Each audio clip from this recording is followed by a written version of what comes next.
Hey guys, welcome back to the channel. Today we're going to look at a field exercise. So this one is going to be kind of an attractor field.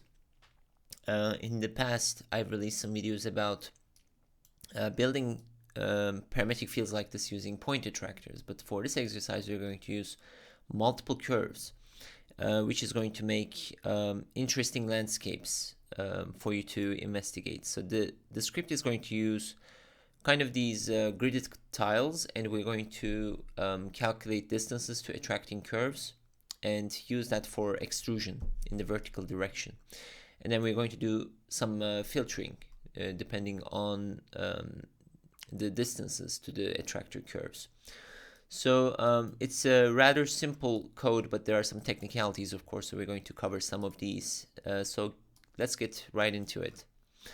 So we're going to build a grid first, and to build a grid, you go to vector grid, and we're going to work with square grids. So you can start with the square grid, and let's say that we want a 20 by 20 grid in both directions. So this is the grid we're going to work with, and I'm going to cover some of the fundamentals of how attractors work first, and then we're going to look at how we can use curves for doing the filtering.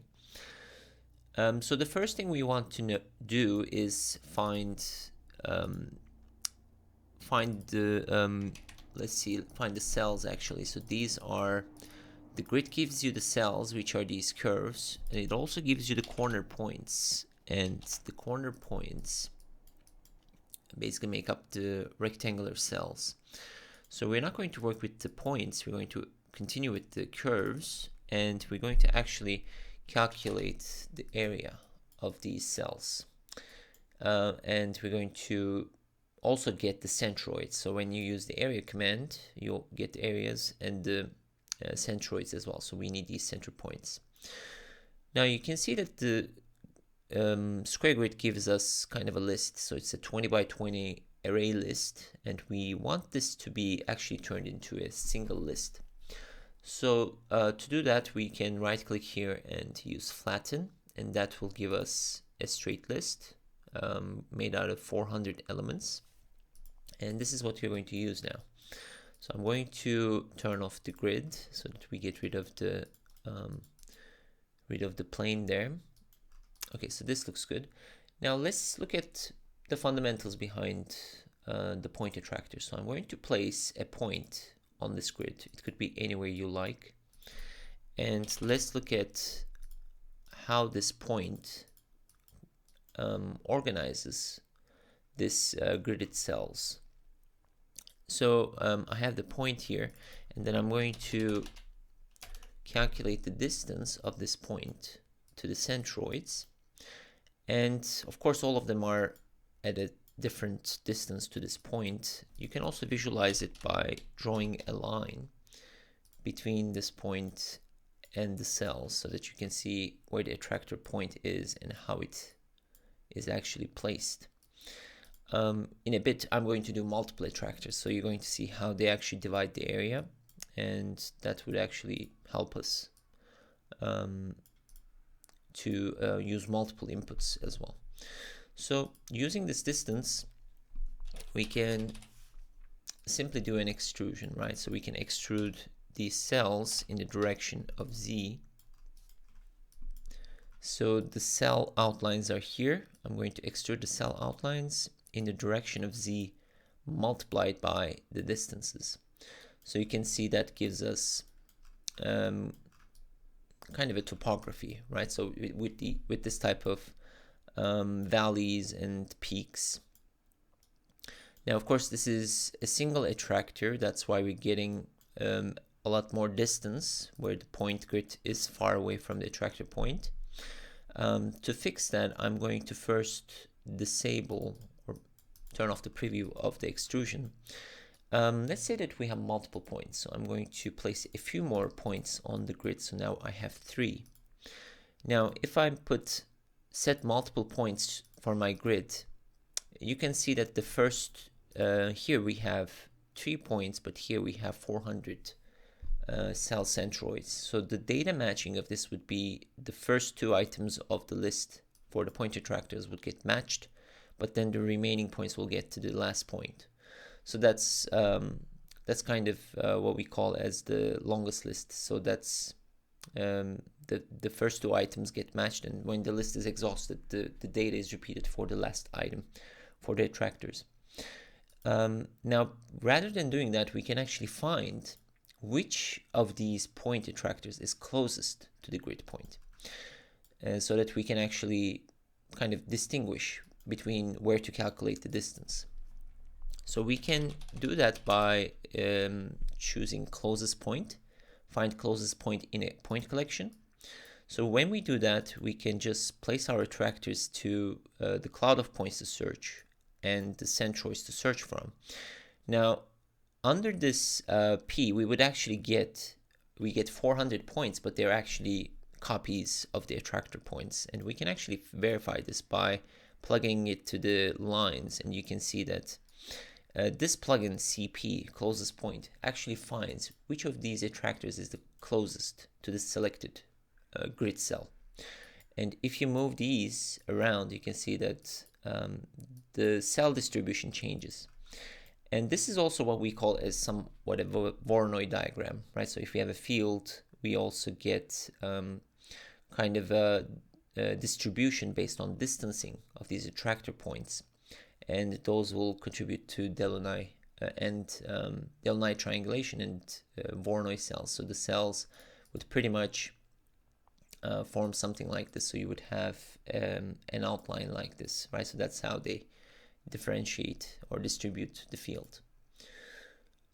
Now let's go back here, and now we have different sets of distances. So now if I use these distances instead from these points, now the extrusions would actually take into account those points, right? So that's kind of what we get. So that's essentially the basics of working with point attractors. Another aspect we're going to look at is how to use curves. So I'm actually going to make a copy of this segment and paste it, and I'm going to disable this version so that we can also build one with a curve attractor. And for curves, you can actually input them manually. So we can start by drawing a curve that goes through our grid, and I'm going to link it using curve container, and right click here and do set one curve, and that will link the curve to grasshopper. Now we're calculating the distances to points, but we cannot calculate the distances to the curve necessarily. We have to find a point on the curve to calculate the distances from. So to do that, we have to, I'm actually going to delete this portion of the points and the distances. We have to find the closest point on the curve for all of these grid points. So that command is curve CP. Actually, let's see, curve closest point. And this will take in the curve, and it will take in the centroids, and it will give you a projection on the curve for the gridded points. And we can use these to look at the lines, so you can see that all of these points have been projected onto the curve, and we can use this perpendicular line to calculate their distances. So if I input that to the distance, now when I look at the extrusion, you can see that this is going to form almost like a valley. So that's going to divide the topography into along this curve and using this distance. Now we can actually manipulate how this data gets mapped onto the field. So I'm actually going to turn off some of these, and we can turn off the grid points as well. So let's say that rather than getting the distances as they are, we actually want to map the distances to some sort of other dimension or other domain. So to do that, we have the distance values here, which basically have a bounding condition. So if you type in bounds, And you can look at the interval here. So the minimum value is 0.2, 0.02, maximum value is 13.74, and that's what we call as a domain. So that's the interval of the total distances that we calculated. Now there's another function that is called remap numbers. Remap numbers takes in values within a specified domain and maps it onto another domain. And we can use this to turn these distances as almost like a percentage. So we can say that for this defined boundary, 0.02 marks, let's say, 10%, and 13.7 marks, let's say, 100%. And that 100% can be associated to some other domain value, let's say between 1 and 4. So if the value is closer to 0.02, it will be closer to 1. If the value is closer to 13.7, it will be closer to 4. And that's essentially how remap works. So the value to remap would be the distance values. The source domain would be the domain that we found, which defines the interval for the values. And the target domain could be something that we specify. So we can actually construct our own domain here, and we can define some interval there. Let's say the minimum value is 0.5 and the maximum value is going to be 3. Now when I plug these in, the domain will be transformed from 0.02, 13.7 to 0.53. So these have now are the transformed values. So when I plug these in, you can see that this is the height distribution for our field now. So if I increase this, I'm actually changing the interval for my domain. And this would also filter out the lower parts as well. Now, I actually want to do something else. I actually want to do some filtering as well. So for that, what I want to do is find the values or find the squares that are within the vicinity of this curve. Let's say I want to get this portion out and mark it as a specified height value. How do I do that? So if you look at the distances here, you can see that we have some values, like these are actually distances to the curve. And we can look for some of the values that are within a threshold. Let's say that threshold is 2 units or 3 units. So I'm going to push this out for a bit. We can actually disable or disconnect it, but I'm just going to move it out. And here I'm going to filter some of these points as well. So we are looking at the distances which are marked with these lines. So I want to find which of these lines are within a threshold. So I can use smaller than here, and I want to find smaller than, let's say 3. So I want to check if the value that comes into A is smaller than 3 or not.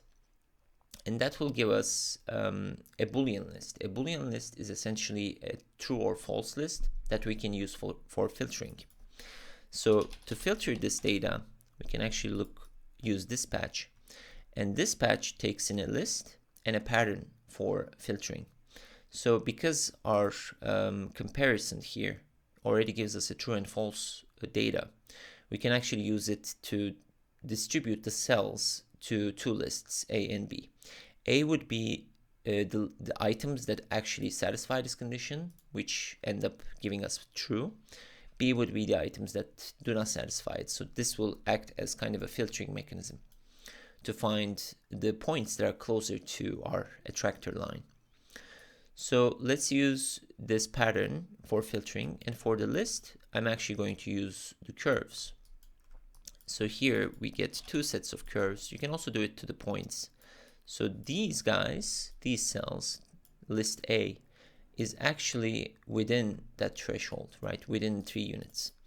I'm going to turn this into a decimal, and I'm going to highlight the curves, and you can see when I move the threshold to be lower than the distancing kind of affects which cells get actually filtered out. If that value is really small, then the amount of cells would also be less, right? So this will almost consider kind of an offset to that curve. And the other ones will be the remaining cells. So these will be these cells. So what I want to do is actually treat the cells that are in group A to have a default height. Let's say we want these cells to go vertically up with some specified value. So let's say 0.5. So that will give almost kind of a default height for these items. And I'm going to cap those cells as well. The other cells, though, I want them to be controlled with remapping function. But the problem is we actually have a different amount of cells here now. So one option is to find the distances again, or we can simply do the filtering to the distances as well, not just to the curves, but to the distances. So if I make a copy of the dispatch here, I can also filter the distances, same way I filtered the cells. And here my interest is on the group B, because group A are the distances that are within the threshold.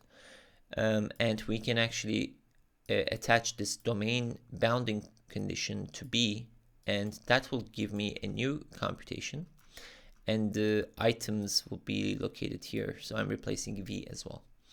So we want to extrude the curves with the filtered values, and you can also check that the data that comes in, the amount of curves have to match the amount of values as well.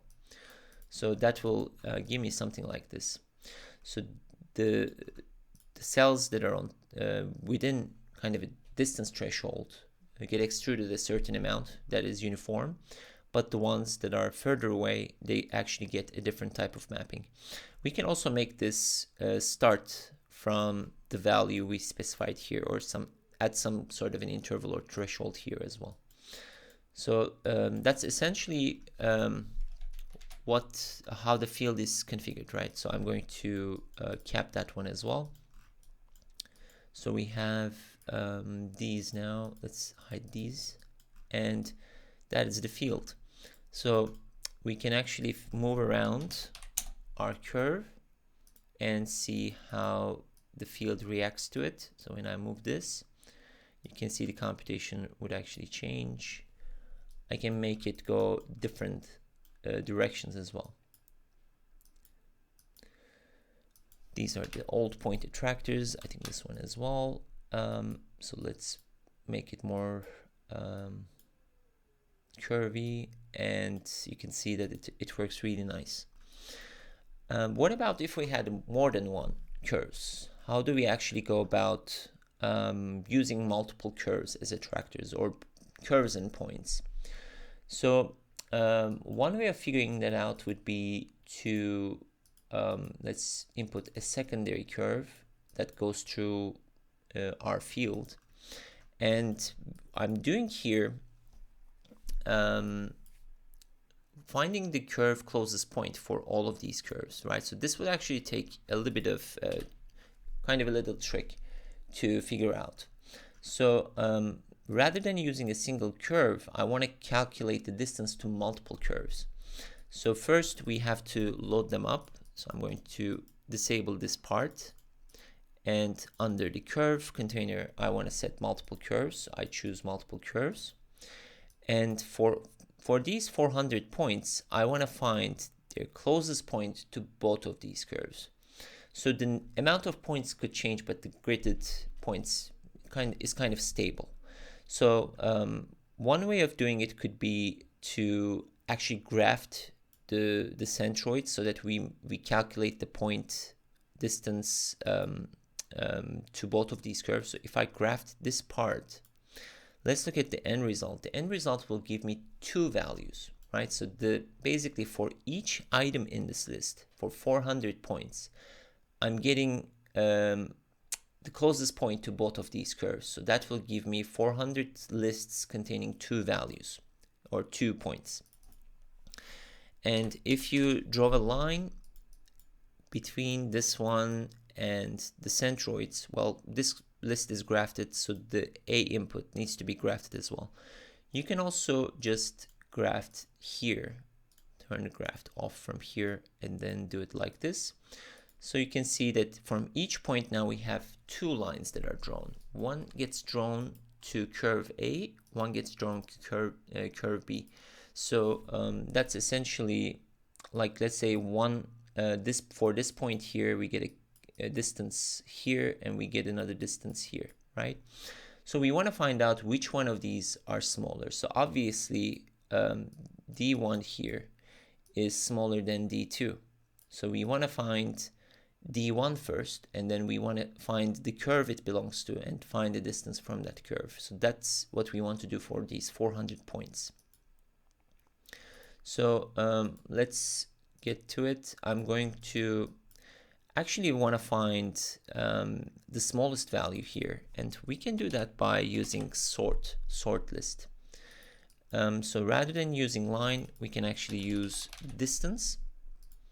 So I want to find the distance of this point to all of these grid points. So we get here, if you combine a panel here, you will see that we have now two values. These may look like they're sorted, they're organized in an ascending order, but they're actually not. So if you go through, you can see that the first item might be greater than the second item, or vice versa. We might even have more than 3 curves or 4 curves there, so there might be multiple values to map. So the sorting, what it does is it sorts the list to an ascending order so that the first value would be the smallest.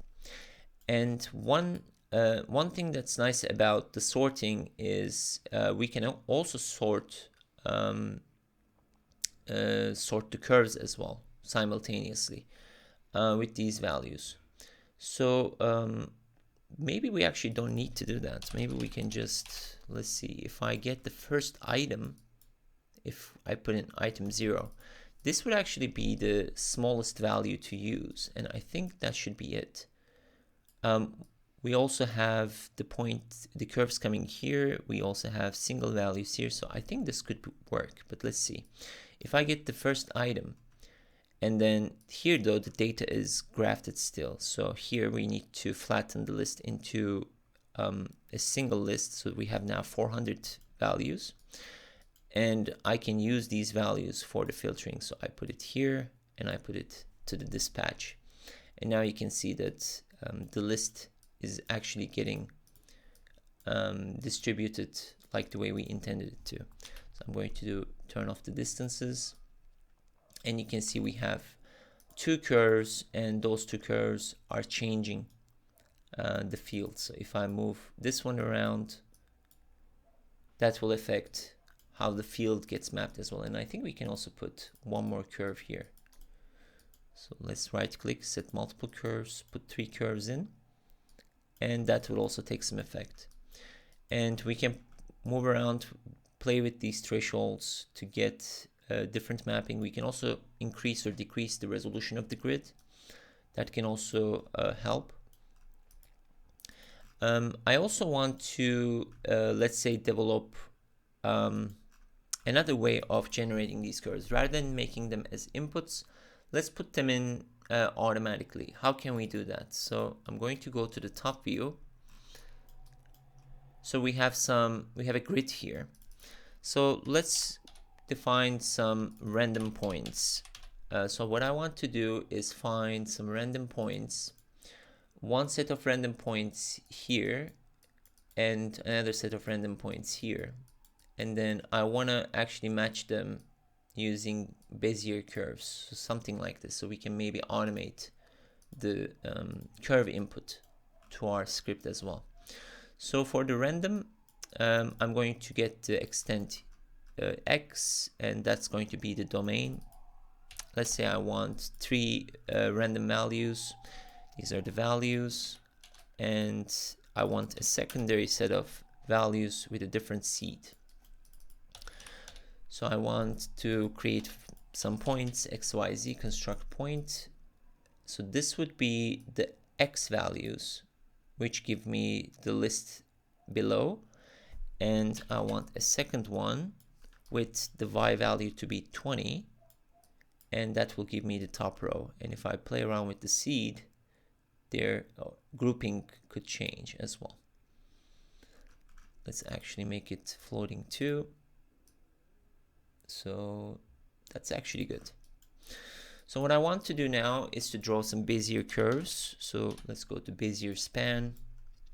So from these points, I want to go in the direction of y and give it some magnitude, let's say 5. So a Bezier curve is actually drawn between 2 points and 2 vectors. So if I were to draw between this point and this point, I need a vector pointing up and I need a vector pointing down. So I'm going to use the y vector for this case. So the one that is below, that's connected to A, is going to have a positive direction. The other one is going to have a negative direction. So I'm going to just reverse it here and attach it to B. And this is the other one. So you can see these are my Bezier curves, and I can also control their curvature here. So we can also make it go up a bit and control their placement. And I'm going to use these as my curve inputs and delete these guys. So that will give me some different type of organization. And you can also play with the seed value, and that will give you a different type of mapping and different type of visualization. Well, it's a bit hard to see on the screen. So what I'm going to do is actually hide this computation here, have these boxes as well, and have their wireframes too. So let's get their wireframes and make some visualizations here. So we can do some custom preview.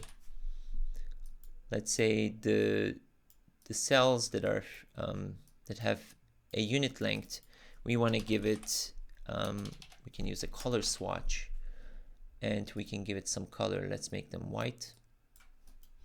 And the other ones, let's say we make them greenish tones. So something like this. Let's make it first green, maybe lighter green. Okay.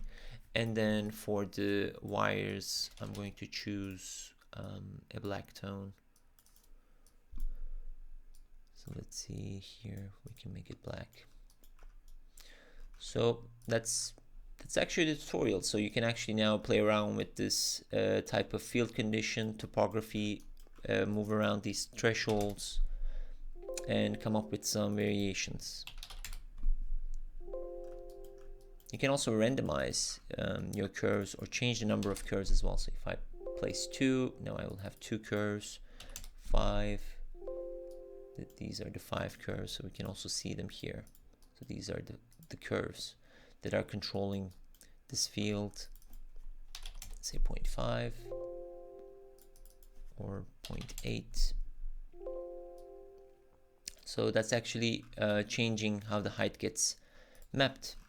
So that's the tutorial for today, and you can also create some cool variations with this, and I'll see you guys next week with another tutorial. Take care.